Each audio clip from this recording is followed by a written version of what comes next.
Herkese merhaba. Bilinmesi gerekenler kanalına hoş geldiniz.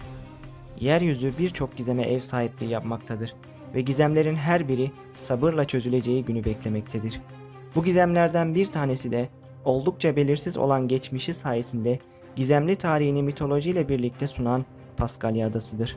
Tarihçilerin ve antropologların burada yaşayan ilk insanların kültürlerini ve heykellerin yapılışını anlamak için yıllarını harcadıkları bu esrarengiz adada olup bitenlerin ne olduğunu birlikte inceleyeceğiz. Paskalya Bayramı arefesine denk gelen 5 Mayıs 1722'de Hollandalı denizci Jacob Rackwin, Paskalya Adası'na ayak basan ilk Avrupalı olmuş ve ada modern günümüzdeki ismini bu şekilde almıştır. Rackwin ve denizcileri dört bir yanı dev insan heykelleriyle dolu adada yaşayan yerlilerin neredeyse çıplak olduğunu görmüştür. Ve akıllarına ilk gelen şey yüzlerce heykeli bu ilkel insanların yapmış ve kıyıya dizmiş olmasının imkansız olduğu düşüncesidir. Tahitili denizcilerin 1860'lı yıllarda Rapa Nui adını verdikleri ada, Şili kıyılarından 3600 kilometre açıkta bulunmaktadır. Bu özelliğiyle dünyanın karaya en uzak noktası unvanına sahip olan Paskalya Adası'nın gövdesini 507 metre uzunluğundaki Terevaka yanardağı oluşturmaktadır. Doğusundaki Poike ve güneyindeki Rano Kau yanardağlarıyla üçgen şeklini alan ada, okyanus tabanından yükselen 3000 metre yüksekliğindeki bir yanardağdan farksızdır. Herhangi bir limanı olmadığı için Paskalya Adası'na ulaşmanın tek yolu hava yolu taşımacılığını kullanmaktır. Şili'nin başkenti Santiago'dan 5 saatte, Tahiti'den ise 7 saatte ulaşabileceğiniz gizemli adada geçirebileceğiniz zaman Pasifik Okyanusu aştığınıza değecek türdendir. Efsaneye göre 1500 yıl önce şimdilerde Marquesas adaları olarak bilinen mitolojik Hiva adasında yaşayan maceracı şef Hotu Matua halkının Paskalya adasına taşınmasında öncülük etmiştir. Hotu Matua ve halkının Avrupalı kaşifler gelene kadar izole bir şekilde adada yaşantılarını sürdürdükleri tahmin edilmektedir. Hotu Matua'nın 1200'lerde gelişi ve 500 yıl sonra Jacob Roggeva'nın arasında kaydedilmiş tarihte bir boşluk olmasına rağmen adanın uzun yıllar boyunca yaklaşık 10.000 kişilik bir nüfusu başarıyla koruduğuna inanılmaktadır.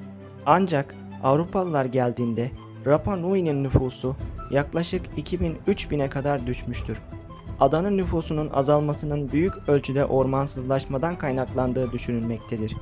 Bu nedenle adanın volkanik toprakları erozyona maruz bırakan ağaçların kaybı, verimli toprakların miktarını azaltmıştır. Avrupalıların varlığının zamana yayılan etkilerinin sonucu olarak ortaya çıkan toplumsal çatışmalar ile birlikte, konutların ve mahsullerin yakılmasıyla ortaya çıkan kıtlık sonucunda ada nüfusu daha da azalmıştır. Son olarak Perulu köle tüccarlarının baskıları, Avrupa hastalıklarının ve göçün getirilmesi 1877'de adada sadece 111 kişinin kalmasına neden olmuştur. Paskalya adasındaki heykeller, adanın Rano Raraku volkanik kraterinde bulunan katılaştırılmış volkanik kül olan tüften yapılmıştır. Tüf oldukça yumuşak bir kayadır. Bu yüzden adalılar heykelleri taş keski ile elle oymuşlardır. Heykeller daha sonra kraterin madeninden adanın etrafındaki dinlenme noktalarına götürülmüştür. Ancak nesilden nesile aktarılan hikayeler dışında Paskalya adasındaki heykellerin nasıl taşındığına dair gerçek bir gösterge bulunmamaktadır.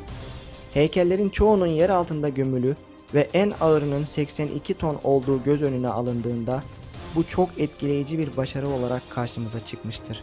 Rapa Nui halkı bu dev taş heykelleri Ahu altına gömülü olduğu söylenen ibadet edilmiş atalarının yüzlerini temsil etmek için oydurmuştur. Heykellerin hepsinin içe dönük olmasının nedeni birbirlerini koruduklarını göstermektedir. Moai heykellerinin bazılarında başlarında şapka benzeri bir yapı olan Pukao vardır. Bazı teoriler onların bir güç ifadesi olduğunu düşünürken diğerleri saçlarını temsil ettiğini düşünmektedir. Başlangıçta adada binlerce Moai heykeli bulunmaktadır. Ancak ada 1995 yılında UNESCO Dünya Mirası alanı ilan edilmeden önce heykellerin çoğu koleksiyoncular tarafından alınmıştır. En ünlüleri Paris'teki Louvre ve Londra'daki British Museum başta olmak üzere dünyanın dört bir yanındaki müzelerde sergilenmektedir. Paskalya adasını ziyaret edenler, dünyanın en şeffaf olduğu söylenen Pasifik Okyanusu'nun berrak sularında güneşlenebilirler. Adanın etrafındaki su 50-60 metreye kadar fantastik bir görünüme sahiptir ve her şekil ve renkteki mercanlar ve balıklar arasında yüzmenin tadını çıkarabilen yüzücüler için müthiş bir alan barındırmaktadır. Videoyu buraya kadar izlediğiniz için teşekkür ederiz. Bizimle birlikte dünyadan daha ilginç bilgiler öğrenmek için videomuzu beğenebilir ve kanalımıza abone olabilirsiniz.